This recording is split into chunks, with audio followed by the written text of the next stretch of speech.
Sodium! What can I say about this widely used mod that hasn't been said before? Well, how about the fact that this turbocharged FPS mod was originally created for Forge and not Fabric? Or the fact that the new Forge booster mods like Rubidium and Embedium both get their source from Sodium. Or maybe the fact that the developer is currently homeless. Safe to say there is so much more to Sodium than it just being one of the most downloaded mods out there. So today let's take a look into what Sodium is and how it won out over OptiFine's dated way of development. And why don't you take the time to subscribe and join our little community right down there. Anyways, let's take a look at Sodium and its developer Jelly Squid. If there's one thing the Minecraft community loves doing, it's shitting on Mojang.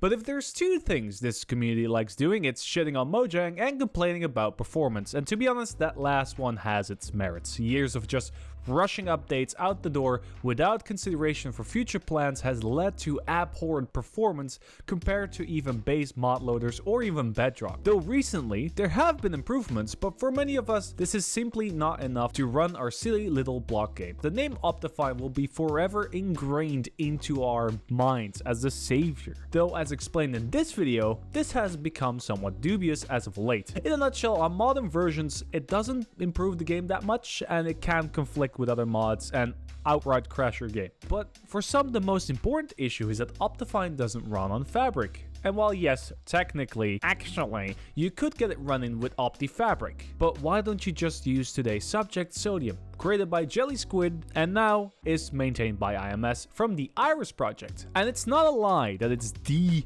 most downloaded mod on Modern at least. Aside from Fabric API, which, you know, that's just cheating. But why is this, I hear you ask, Monster Energy in hand? Why is it that everybody keeps telling me to switch to Sodium, Lunar? Well, little Timmy, I thought you would never ask. Because it just works. Thanks, Todd. Sodium fully replaces the vanilla world rendering code with its own version that uses several well-established techniques to speed up both world rendering and chunk generation. In their own words, it's more like a rendering engine. But the rendering isn't the only thing it touches. If you ever played modded Minecraft, you might have to fiddle with the amount of RAM your Minecraft instance used, using these two flags, XMX and XMS. Let's add a 4 to XMX and a 2 to XMS. These denote that your Minecraft program can use a maximum of 4 GB and a minimum of 2 GB, and modded Minecraft usually needs around 4 to function. The downside is that in some cases, it can mess with something called the garbage collector. No, it's not my comment section. In Java, the garbage collector, or GC, clears the RAM of non-used data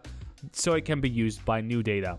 If you're a Java programmer, pretend you didn't hear that. Sodium essentially improves how the base game handles the usage of RAM, meaning that even if you don't need it for the FPS, just installing Sodium might give you a more consistent and smooth FPS overall. So to say that Sodium is just an optimization mod would be like saying adding a 4090 to your PC would be a good room heater for you. Yes, you are right, but it can do so much more than that. Though some of you might be wondering, Lunar, that's cool and all, but I use Forge or Neoforged, not Fabric. Why should I care? Well, do I got news for you.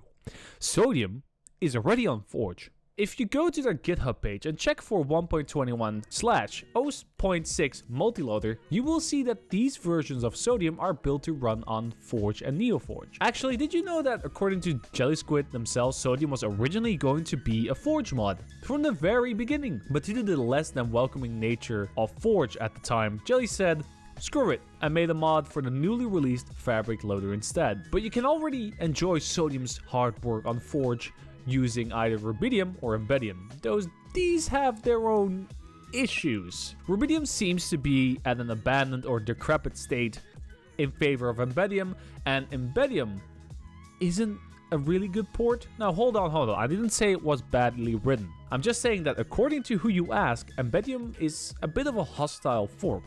See, in the world of open source, forking is done almost every day. For Respotted, we forked the retro MCP and made it legacy MCP for good measure. And while this is allowed under open source licenses and is actually really encouraged, there are a few unspoken rules when it comes to forking. If you fork a project and intend on running it off as your own code, make it incompatible with the project you are forking from, or just be an ass towards the original fork developers, it might lead you to be branded as a hostile fork. And the most famous case about this you might have heard from before is the whole Streamlabs vs OBS debacle, when Streamlabs called themselves Streamlabs OBS and acted like the entire codebase was their own, while they just forked off of OBS and just slapped their name on it and sell it off. And Bedium, at least to some in the community, has not contributed all that much back to Sodium itself, but that situation has been resolved as of late, and it's not worth covering in much detail. But if you see people mention this fact, you know that there were some issues, essentially. What is worth covering is that while Sodium offers you better FPS than its spiritual predecessor OptiFine, it does lack some of the things that it was known for, namely connected textures and some proprietary way of rendering shaders, stuff like that. It's thanks to it being open source that you, as a developer, can code mods to run with it to improve either FPS or just add some missing features back in.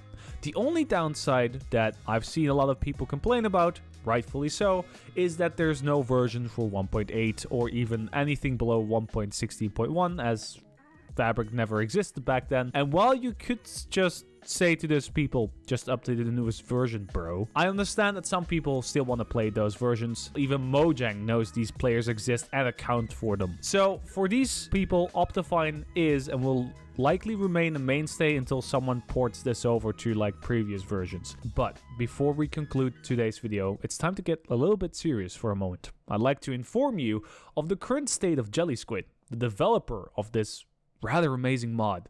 As of right now, they are homeless. Simply put, they don't have a house right now. So if you have anything to spare, I recommend you donating to Jelly's Ko-fi, linked in the description and the pinned comment. I really don't think anyone who contributed so much to my time playing Minecraft, and likely yours, deserves to be homeless. Anyway, conclusion time.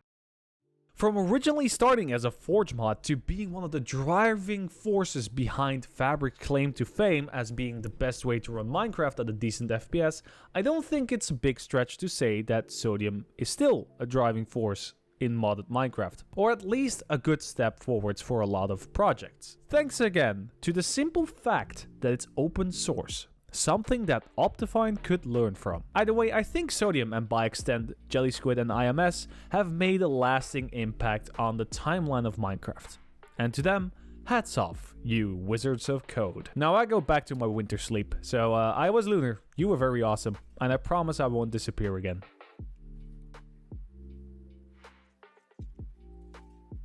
Alright, I'd like to thank the many Pebbles on Patreon and both on YouTube. On YouTube, you get access to the bloopers, early access to the videos when I get around to making those, of course. And on Patreon, you get access to full-length videos and interviews with people I do. Alright? I know I disappeared.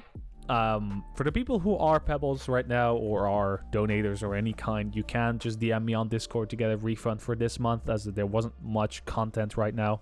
Some of you might also be wondering where the last video went. I deleted it because there were some inaccuracies with the part about Neoforged and Forge, and I don't want to be seen as a spreader of misinformation. So I took the time, I looked back into myself, and now we're going to go full steam ahead with clear information. Anyway, thank you all so much, and please do go donate to Jelly Squid's Ko-fi. In either case, I'll see you next time. Bye-bye.